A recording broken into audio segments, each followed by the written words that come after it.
Welcome into this episode of the Whiskey Riff Raff podcast presented by Field and Stream. I'm sitting with Ashland Craft. Ashland, how are you doing today? I am good. How are you? I'm good, and I guess I didn't say my name. I probably should. Yes, My tell the name's people. Quinn Eaton, handling this episode solo. Usually it would be Shelby and myself. Shelby's a Okay. great interviewer, but today it's just me and you, Ashland, so I hope Hey, that's okay. I'll take it. Okay. I'm ready for this. Yes, well, we've had some White Claws on the table, so if Yes. that means anything, we're ready. So Loosen things up a little bit.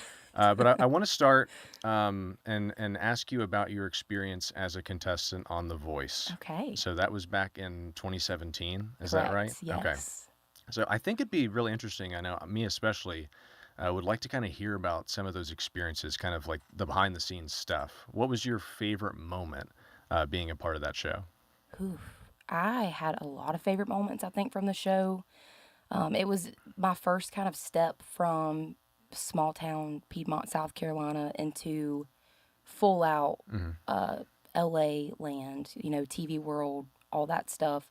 So it was all a new experience, but I had so much fun making all the friends that I made. I feel like I learned so much about the industry. It was almost like a crash course in a sense. Hmm. And then also, obviously, getting to meet all the really cool stars that came into the picture. But I think it was really just where I got my footing as a musician in the real world, so to Yeah. speak. So, And you were Team Miley, is that Team right? Miley. Okay. People will never let me live that Any down. fun stories with being a part of Team Miley, or helpful things that she was able to grace you Yeah. with? I mean, there were so many things I feel like that I could relate to her on because we were somewhat close in age. So that Hmm. was really nice to kind of have, well, one, somebody you watched growing up on TV be right in front of you, showing you the ropes a little bit. I love that she had a bit of a background in country music, obviously with Billy Ray Cyrus Hmm. being her father. But I feel like she helped me grow into myself and really take leaps that I maybe wouldn't have before vocally or just with confidence. I just was so young and I was so fresh into the world. So she really helped ease me into the process, I would say. And what was your favorite performance that you did while you were with the show? I know my personal one would be, the rockified version of Delta Dawn that you did. That's the one that stands out to me. But while you were competing, what maybe besides that one, or if it's that one, but what was your favorite that you had? Ooh, I would have to say Delta Delta Dawn Dawn. because Okay. I I was didn't mean to, no, take the answer there, you but picked the right one. Ding ding ding. I loved that one because I was covering that song back when I worked at Wendell's Dip and Branch, which was Honky Tonk in South Carolina. And so I think it just had a connection for me, just as far as my past, where I've been to then, but in a different rendition, so to speak, in a bigger version. And I just love Tanya Tucker. I love older country music, and I love being able to kind of bring it forward again in maybe a new way. hmm it was definitely a different take on it. And I think throughout some of the songs that you've put out, which smooth transition to your debut album, Travelin Kind, there's always a little bit of rock. It feels like a touch of Yes. rock. I don't know. I don't want to speak for you on that, but obviously, after The Voice, your debut album comes in 2021. Does that feel like it was just yesterday, or does it feel like it was a long time ago with your debut album? I'm so close to that album, so I feel like it's always going to feel like I just put it out, Mm-hmm. even though I know it was probably, what, 3-ish years ago now. But it was such an important stepping stone in my career to finally be able to to come into the world and into the scene and put my stamp on country music. And I grew up around country music, Christian music, 80s rock music. So that's where a lot of that, I think, comes into play. Thanks, Dad. But yeah, I think no matter what, that's going to kind of come through a little bit in most of the songs because I just love rocking a little bit. So And I'm assuming that you had kind of somewhat of a built-in fan base from The Voice. I'm sure there were some people that were fans of yours from the show that followed you to your music. What was it like seeing some of, those fans react to your debut album? it was just an unreal moment. I just never thought I'd see the day where I'd actually get to release a CD and a record and a vinyl and all those things. And it's always nerve wracking because I don't know, you don't really do it for everybody else. It's kind of your goal to show everybody, hey, this is who I am and this is what I hope to bring to country music. And all you can do is hope that people resonate and people like it. That is the number one goal, but through your own stories. Hmm. So I feel like that's the gift that we were given to be able to hopefully connect to people on that level. But yeah, I was very happy to see that people took to the record and wanted more. So I'm trying to give them more now. And I have plenty of questions about that here in a bit. But you mentioned, your own stories. Something that I saw, and hopefully my research serves me right here, was that your dad built a recording studio in your all's garage whenever you were growing Yes. up, right? You did your research. Hey, I'm Yes. I'm trying. I'm trying over here. So, was there almost a full circle moment when you were in the studio? I'm sure you weren't using that studio for your debut album, but Not was quite. there a full circle moment where it was like, okay, wow, like I remember the days where I was using a recording studio that my dad built me in the garage, and now here I am. I'm assuming using a more sophisticated. No offense to your dad, I don't know him at all. But just that full circle moment of making your debut album. Was there a full Yes. circle thing there? My dad, I always say he can build absolutely anything. He can make anything, and he had his shop. He still has it. That he was running his business out of. He worked on cars locally. Whoever would come, and he knew how much I loved music, and so he built a literal padded room in the very back of his shop where I could go out there, and he bought me a little programming session that I could figure out, and that was the start of something that I didn't even know was possible. So to be now in a studio and to look back on those moments, I'm like, I'm truly grateful to have parents that wanted to support that dream from day one and went out of their way to hand build something that could potentially move me forward or just keep me inspired in my career. Yeah. So it is very unreal, and that is something I very much hope to repay him and both of my parents Hmm. for one day. Well, it's huge to have that kind of support. Yes. And I'm assuming they kind of recognized your talent from an early age. And you kind of mentioned it already. Some of your musical influences, rock bands like Def Leppard, country acts like Chris Stapleton, right? That bring a lot of Yes. energy and hard rocking to their music. You're obviously doing well in the country music genre, but is there any part of you that just wants to go full rock at some point? Oh man. I just love music, and I have so many influences. Country music is just who I am. It's at the core of everything that I know, how I was raised. But that being said, I think music is so much more than just a genre. I think it can connect all across the board. And if that were to ever lead me to like delve into other things, I would absolutely be open to it. But country music, 110%, Yeah. like, just is what made me. So There's planting a seed, maybe a concept you never know. album at some You point. I never think people would know. be on board. You'll have to help me come up with the Okay, yeah, ideas just for reach that reach one. back out to Whiskey Riff during that time. That'd be Perfect. perfect. And obviously, you're saying that you're loyal to country music. Would you describe your sound as country, or would you, if someone had maybe never heard you before, would you say it's a couple of different things put together? How would you describe, A what you're hundred doing? percent. I would never sit here and say like I'm 110%. My music is traditional country. Like I'm very well aware that it is not that definition. But that is, like I said, what inspired me. And I think obviously with the way that I talk and the way that things just come out, it's going to be country no matter what. I've said that from the get go. But regardless of that, in the recording studio, my number one goal is to always make sure that at the heart of it, we are trying to stay true to the country. I won't say traditional, but to country values and aspects in music and chord progressions and this, and that, and the other, and tones and instruments. So it is always at the forefront. Like, I don't know, not that it's necessarily a sound, but I just think there is an embodiment that comes along with country music that I try to hit every time that I can. And a big part of country music, there are a lot of love songs Yes, out there in the country music genre, and you put your own out recently, "Morning Person." I did. Um, and I've listened to it hitting snooze multiple times. Perfect. Can relate to that more than Yes. anything, and I'm sure other people can as well. But obviously, it's somewhat of a unique approach to a song because it's your first love song, right? That you've put Yes, that out, I've released. and it's basically, correct me if I'm wrong, revolving around the fact that you're not a morning person, but you'd love to find that person that makes you one. Is that correct? Absolutely. That is the goal. I'm manifesting that with Yes. this song. And where did that? Because obviously it's complex. Yes. I'm a huge fan of it. I know a lot of other people are.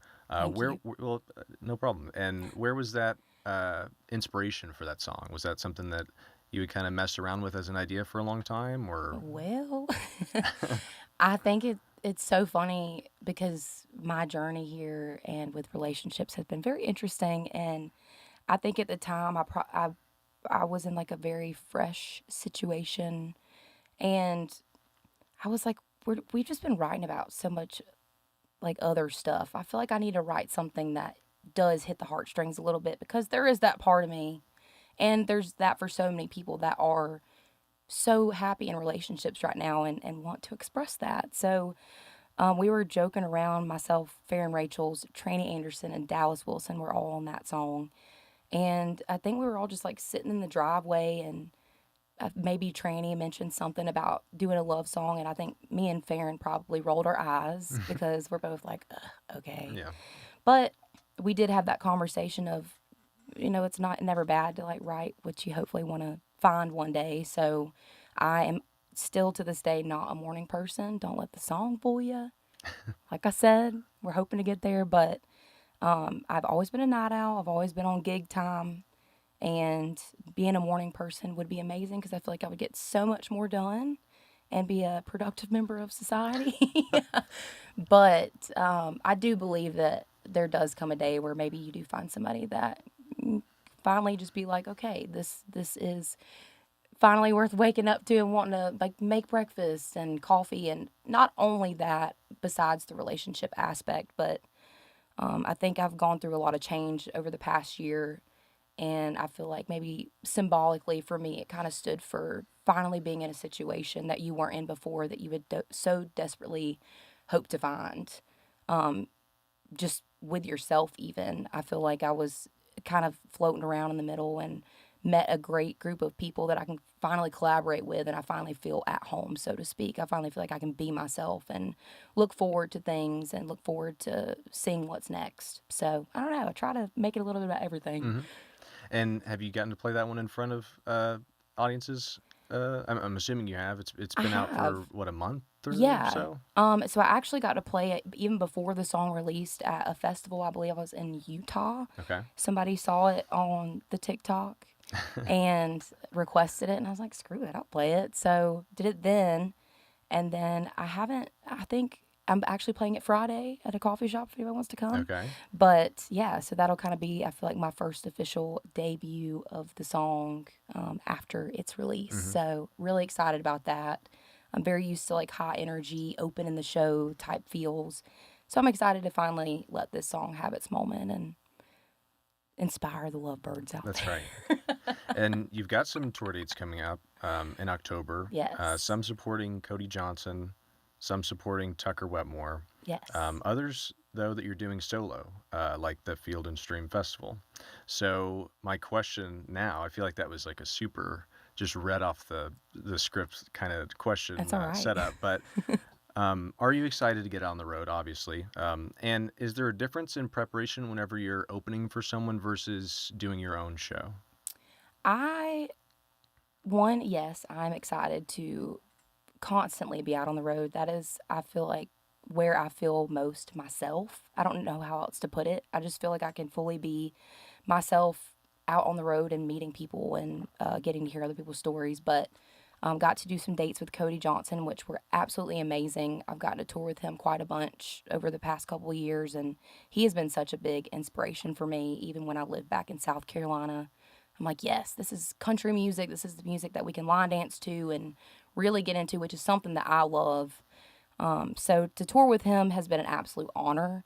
I'm super excited to get out with Tucker Wetmore. He has been absolutely crushing the game right now. And I'm excited to like meet his fans and see what they're all about. And I'll be doing that acoustic, so Okay. I'm hoping they really enjoy that. Y'all, I hope you love me. But yeah, I'm excited just to stay in the forefront of what's going on in music right now and hopefully making connections along the way. Maybe do a song with Tucker, who knows? And do you attack it as I'm opening for this person versus this is my own show, or is it basically are you getting the Ashland show no matter what?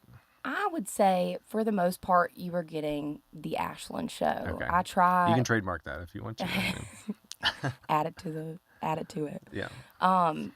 I always try to make sure it is through and through myself. It is a bit of a nuance, in my opinion, when you're opening in those situations. For example, Cody Johnson or Brothers Osborne. Like, I don't know, just all the high energy headliners. I definitely feel like some people may argue with this. I kind of argue with myself on this, but I feel like as a first of three or second of three, it's kind of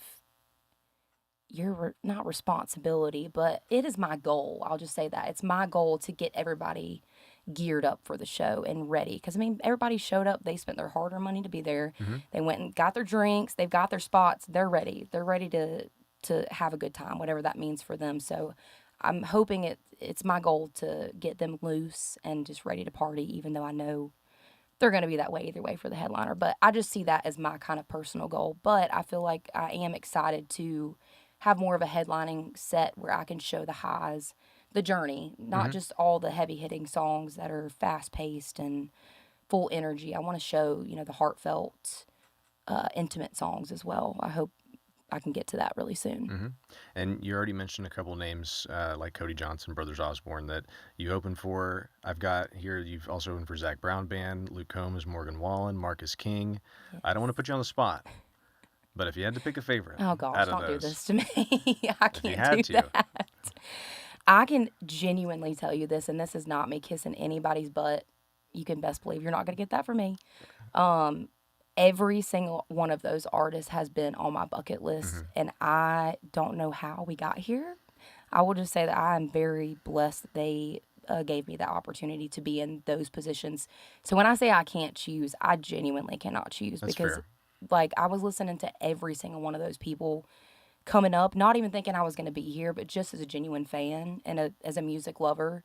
So it just all, I feel very like unworthy in a sense, but I just so grateful like to have those opportunities. I hope it's not the last. That's for sure. Well, regardless, it's a great opportunity for you to, possibly bring in new fans whenever you're opening Yes. for someone, and discovering your music, which is fantastic. And before you released Morning Person, you put out somewhat of a teaser, right? You said got a new song and also a new chapter. I'm going to Yes. ask about the new chapter. What does that Okay. look like for Ashland Craft fans that are Yeah. eagerly waiting for you to possibly release another album, possibly? That is the goal. I'm going for number two right now. I think it's been a long time coming. I've been writing my butt off. I haven't stopped doing anything between the last record and now. If anything, I've just been grinding twice as hard, trying to just stay on the road and listening to what people want to hear and writing all the things. But yes, record number two is what is in the Hmm. process. I think I'm allowed to say at the moment. So hopefully I am. Don't want to get you But in trouble. I feel like I've asked a couple well, it's questions. out there. So I'm so excited and I'm so thankful for the people that have kind of stuck with me along this journey.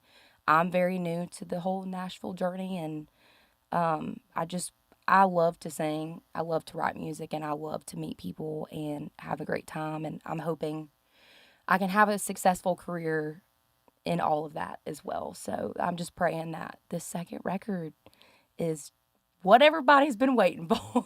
I And know I have.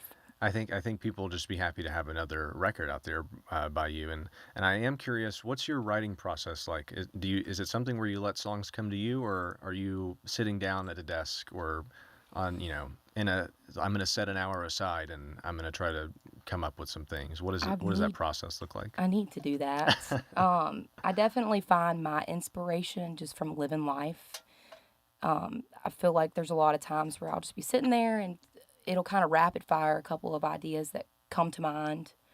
And then you'll have days where it's just like nothing. Hmm. It's a very hit or miss process for me. And I still tell anybody I'm very new to the legitimate writing process.